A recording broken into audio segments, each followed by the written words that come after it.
In the news tonight, a Palestinian man is shot dead by occupation forces who allege he tried to stab Israeli soldiers in occupied East Jerusalem.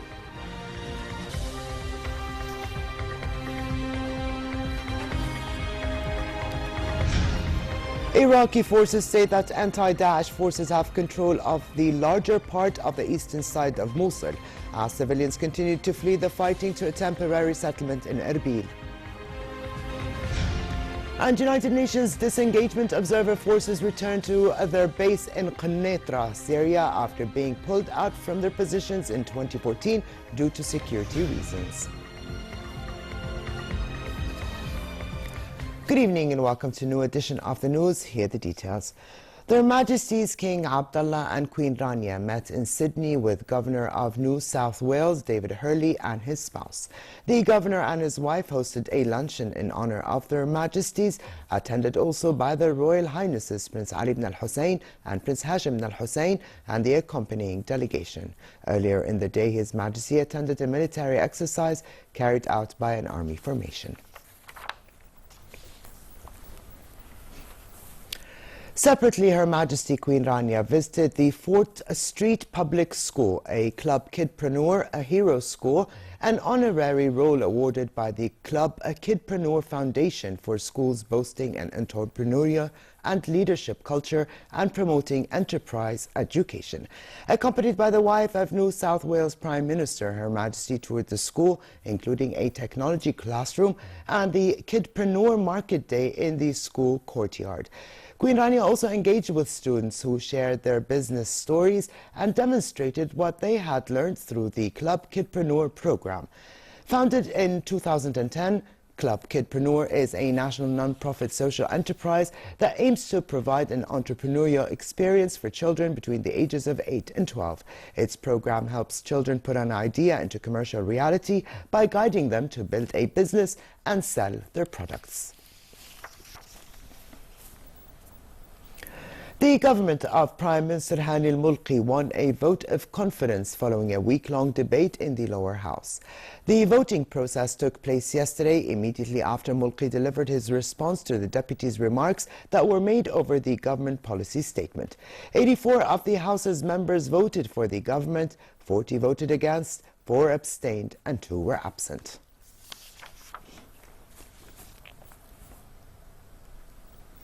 The government condemned the terrorist attack against an Egyptian security post in Al Arish, which claimed the lives of Egyptian soldiers. Minister of State for Media Affairs and Communications, government spokesman Mohammed al-Momani, reiterated the kingdom's rejection of such heinous acts that aim to destabilize Egypt. Jordan, he said, stands by Egypt in its effort to fight terrorism and extremism, and offered his condolences to the Egyptian government and people, as well as to the families of the victims. Late yesterday, Daesh attacked an Egyptian military checkpoint south of Al Arish in the northern Sinai Peninsula. Medical sources said 4 more bodies were found today, bringing the death toll to 12 soldiers out of the checkpoint's 31-strong force. 12 soldiers were injured, 6 unharmed, and 1 was missing. A military statement said an armed group of terrorists attacked the checkpoint using 4-wheel drives rigged with explosives. Security forces set up several extra moving and static checkpoints in and around Al Arish city and were searching for the culprits. Israeli forces shot dead a Palestinian man who they allege tried to stab a security officer at a checkpoint in occupied East Jerusalem. Police claim the man pulled a knife from under his shirt at the barrier of the Shafat refugee camp, but a later statement said a row had broken out during a search of a minibus at the entrance of the camp. This is the second incident in a week in which Israel kills Palestinians under the pretext of wielding knives. Since October 2015, Israel has killed at least 229 Palestinians in the West Bank and the Gaza Strip. 50 Daesh terrorists were killed and 32 others arrested as Iraqi federal police proceed with operations to liberate areas south of Mosul. A statement by the police service said operations have also resulted into the destruction of 4 barracks, adding that efforts continue to comb the villages recaptured over the past few days, presumably from booby traps and landmines. However, Daesh still holds parts of the northern city, carries out suicide bombings, and fires rockets from positions nearby. Army officers showed journalists several drones looking like model aircraft, which they said their group had built to scout out targets or launch attacks, as they had a range of 2.5 kilometers. The Iraqi military estimates that there are 5,000 to 6,000 Daesh members in Mosul, facing a 100,000 strong coalition of Iraqi government units, Kurdish Peshmerga, and Shiite militias.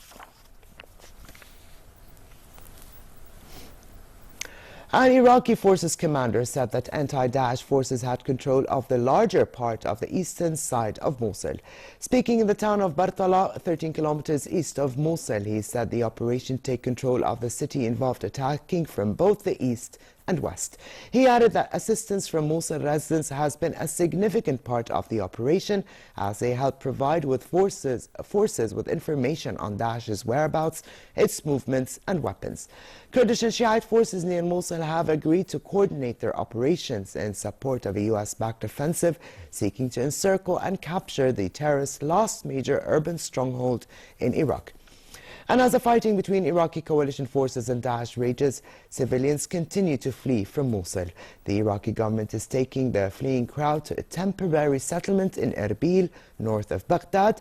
Families from villages near Mosul packed up their necessities and made their way through the desert road to the designated evacuation point before being taken to Erbil.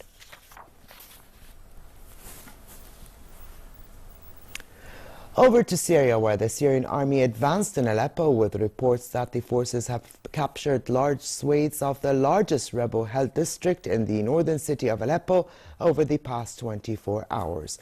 Battles accompanied by intense shelling have raged since midnight yesterday between government forces and rebel groups in Masakin Hanano.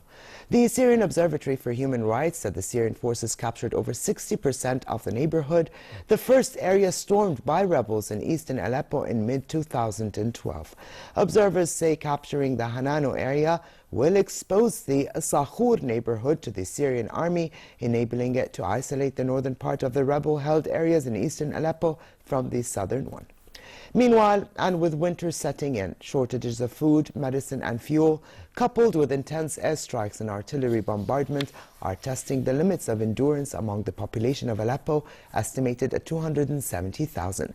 Civilians are being forced to sift through garbage for food and scavenge firewood from bombed-out buildings. Yesterday, Syrian rebels in East Aleppo have agreed to a UN plan for aid delivery and medical evacuations, but the United Nations is awaiting a green light from Russia and the Syrian government.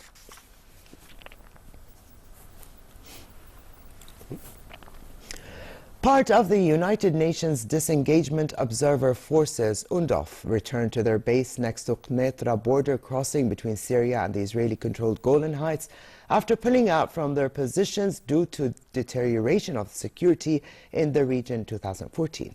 In 2014, a decision was made to pull the observers from 4 positions in the northern part of the so-called area of separation to the Israeli side of the Golan Heights after clashes between members of UNDOF and Al-Qaeda-linked terrorists.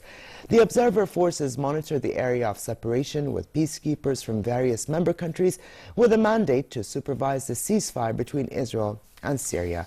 UNDOF was established in 1974 by UN Security Council Resolution 350 following the agreed disengagement of the Israeli and Syrian forces in the Golan. In business news, Wall Street's 3 main indexes closed at record highs today, helped by gains in consumer staples and technology stocks. The 3 major indexes closed higher for the 3rd week in a row, extending their rally since the U.S. election. The Dow Jones Industrial Average rose 0.36%, the S&P 500 gained 0.39%, and the Nasdaq Composite added 0.34%.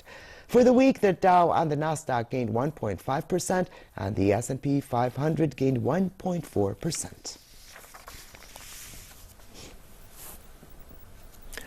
With 1 month to go until Christmas, U.S. First Lady Michelle Obama welcomed the official White House Christmas tree. The 5.7-meter Douglas fir will be decorated and displayed in the Blue Room of the White House. It was grown in Wisconsin and presented by the 2016 winners of the National Christmas Tree Association contest for the grandest fir in the land.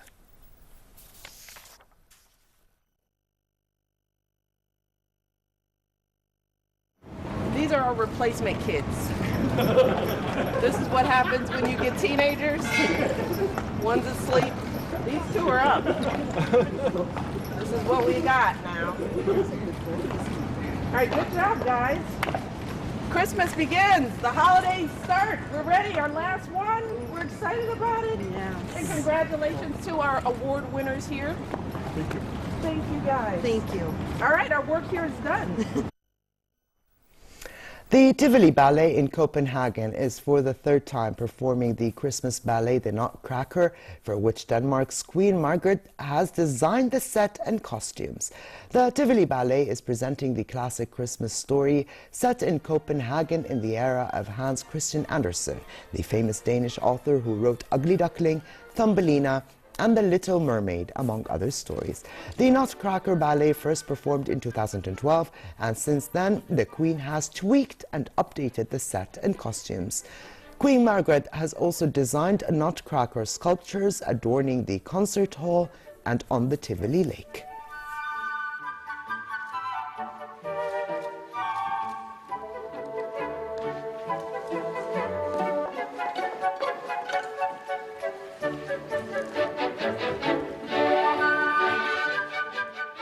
The Queen of Denmark is so approachable, and she takes her work really, really seriously.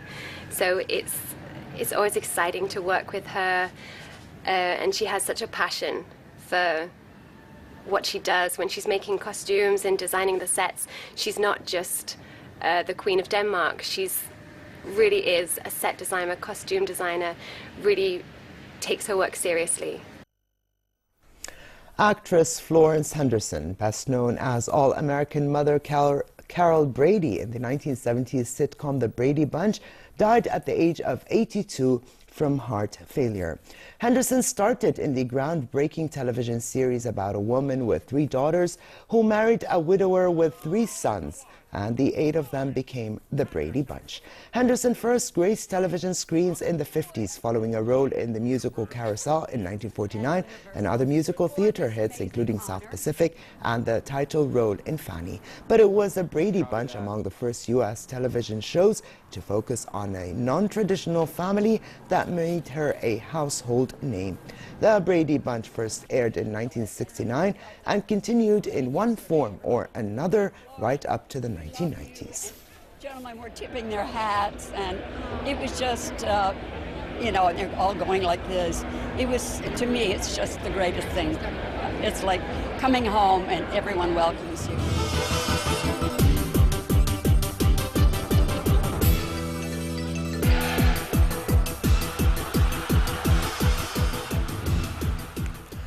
Marin Cilic gave Croatia a 1-0 lead in the Davis Cup final in Zagreb with a thrilling 5-set win over 4-time former finalist Federico Del Bones of Argentina. Cilic defeated Del Bones 6-3, 7-5, 3-6, 1-6, 6-2 in the first singles rubber, which lasted 3 hours and a half. In the second rubber, Ivo Karlovic will attempt to extend Croatia's advantage when he takes on Argentina's Juan Martín del Potro.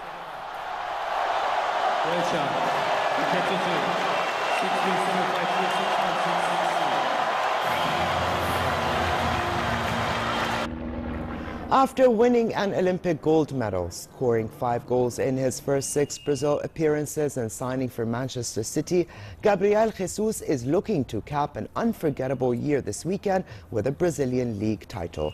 His club Palmeiras need just 1 point from their last 2 games to claim their first league crown since 1994, which would mark the fondest of farewells for the latest sensation to come out of Brazil. Jesus will complete his move to Manchester City in January after his reported $33.5 million acquisition in the summer. And while he is looking forward to joining City, his 2 biggest challenges, he says, are the weather and the food.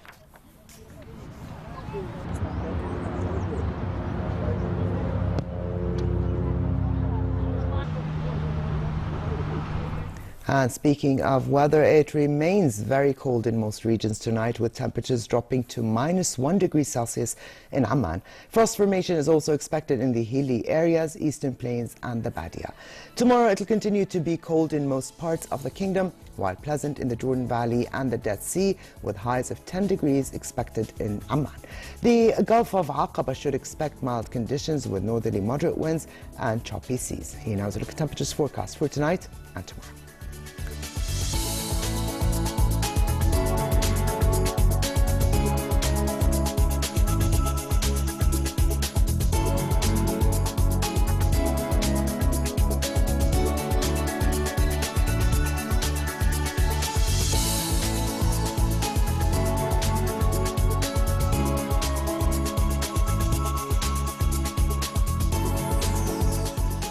And to close, here's a reminder of the day's top stories. A Palestinian man is shot dead by occupation forces who allege he tried to stab an Israeli soldier in occupied East Jerusalem.